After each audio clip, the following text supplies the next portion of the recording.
大家好，我是 Klaus。只要在中国生活的人，或多或少都会知道一些社会的阴暗面。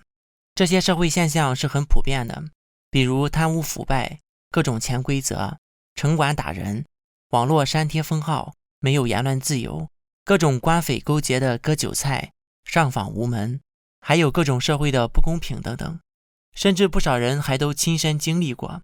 但这并不能改变大部分中国人是爱国的，也就是很多人说的铁拳砸不醒。为什么会这样呢？这种现象的背后又是怎样的一种心理和思维呢？在我们了解了这种心理之后，对症下药就会更容易改变中国人。所以要跟我们看到最后哦，谢谢。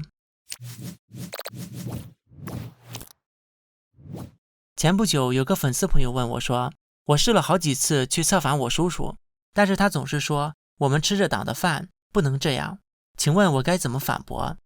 其实很多人都有过这样的经历，当我们试图说服小粉红的时候，小粉红本能的就会产生抵抗，最后即便我们费尽九牛二虎之力证明了事件的真实性，让他们无法反驳之后，他们还是不会有所改变，继续说哪里都这样，这种事哪里都有，美国也不是天堂等等之类的话，来为政府和党洗地，然后还反过来指责别人是吃里扒外、反中反华。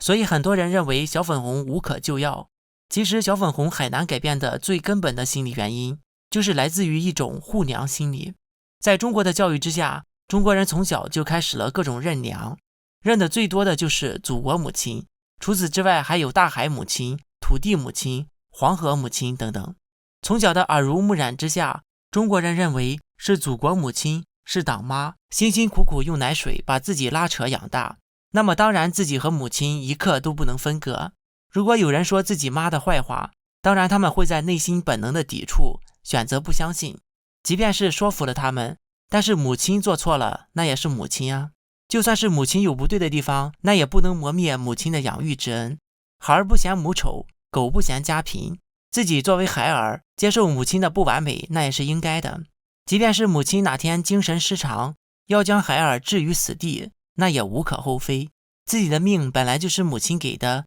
母亲要回去，那也是在情理之中，就更别说是被母亲的铁拳砸几下了。但是家丑不可外扬，母亲再怎么不好，也不容许外人指指点点。如果是中国人，那更不行。同样都是母亲的孩子，如果端起碗吃饭，放下筷子骂娘，那就是不孝子孙，活该被维稳、抓捕，甚至是碾压。对于连自己的妈都不爱的人，又怎么值得同情呢？这种护娘心理是小粉红胡搅蛮缠、装睡、不相信发生在中国的事、没有同理心，甚至是铁拳砸不醒等等的最根本原因。这种护娘心理慢慢的会演变成一种病态心理，最后残害同胞，无视普世价值，甚至是失去人性。像在文革的时候，为了党妈斗亲妈的大有人在。其实这种认妈的行为很不符合最基本的逻辑常识。中国人那么多妈，那么请问谁是爸呢？以前在社交媒体上看到小粉红为祖国母亲庆生，我就说祖国是人民的母亲，祖国母亲70岁了，而我爷爷今年80岁了，那么对于我爷爷来讲，这个妈只能是后妈吧。我随即就被小粉红拉黑。为什么这么简单不合逻辑的东西，中国人却深信不疑呢？那就是因为中国人缺少纳税人的概念。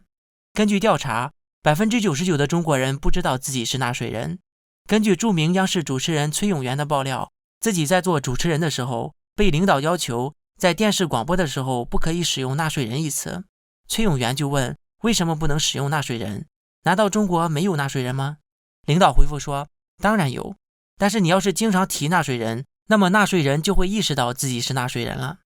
另外一个网上流行的段子，一位大妈在国外超市买东西，看到上面很清楚的写了多少税，勃然大怒，我在自己的国家一辈子没交过税，来你们这里就开始收税，太无耻了。他女儿连忙解释了一通中国间接税和国外直接税的区别，老太太听完沉默半晌，骂道，你胡说。这个段子也反映了中国人税盲的现象。在水深火热的西方资本主义国家，每个公民都会有自己的纳税账户，里面会清楚地记录自己交税的历史，还有因为各种原因，比如结婚生子、退休低保等退税。每个人都知道政府收了自己多少钱，所以会监督政府，并期待国家能给予同等的福利和回报。而中国人没有纳税人的意识，自然也就不会要求政府做什么。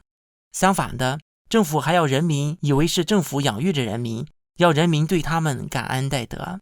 不管国家还是政府，特别是共产党员，他们不参与实际的劳动，他们不创造 GDP。 我想问，他们是用身体的哪个器官分泌了乳汁养育了人民呢？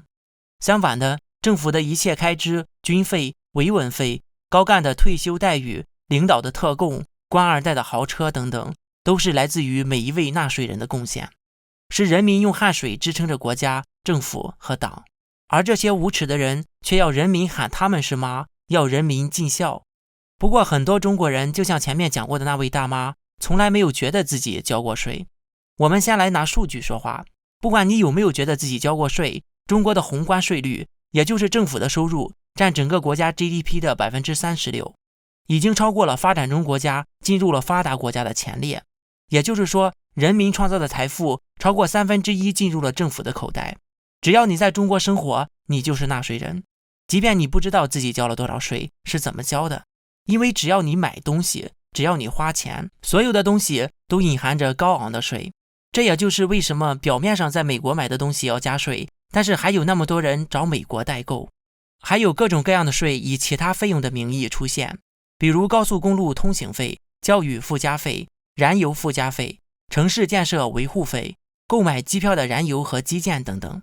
再退1万步说，即便你真的不交税，那么国家也有责任给予你福利，而不需要你感恩。因为公民作为国家的一份子，那么这个国家所有的一切都有属于你的14亿分之一，而国家把所有的一切都垄断了起来，把水资源垄断给国企自来水公司，再给你一个用水的价格，把煤炭资源垄断给了国家电网，然后给你一个用电的价格，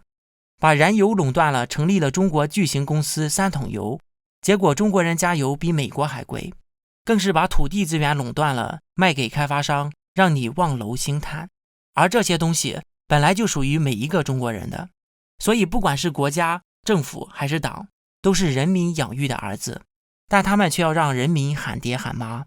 中国人缺乏纳税人的意识，导致容易被洗脑，对党国感恩戴德，尽忠尽孝，即便自己的利益受损害也不得抱怨。只要中国人能意识到自己是纳税人，那么这个国家的改变就开始了。好了，下面进入网友互动环节。上一期视频我们讲解了闭关锁国是维持专制统治的大势所趋，现在不出国以后就越来越难了，并提供了几个适合韭菜的移民方案，最少几万块人民币就能移民。网友金烟说，听了你以前的节目才知道我也有奔向自由的机会，我非常想离开这个满嘴谎言的狼妈妈，这个大动物园。你在做节目也是在为自己积功德，期望有缘能与你相见，指点江山，激扬文字，粪土中共万户侯，期待我能早日离开这个牢笼，哪里自由哪里就是我的祖国。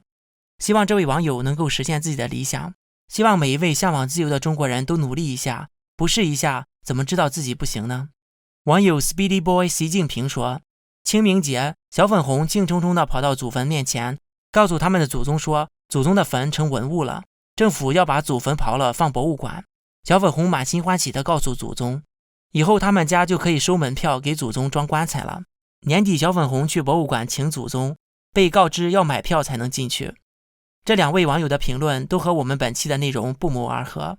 网友周汉丽说，我是一个海外华裔，我的父辈曾是民间企业家，因为当年文革被打压，一家都恨共党。我爱中华文化，而恨的是中国的执法者。我反共的方法就是不买中国产品，不吃中国生产的食品，不回中国大陆。回国意味着消费，被共党控制着消费，没有买卖就没有伤害，不买共党生产的东西就能削减共党的出口，人人都这么做，共党就无法出口。美国总统川普做的就非常好，经济是一切的首要，没有经济就没有集权。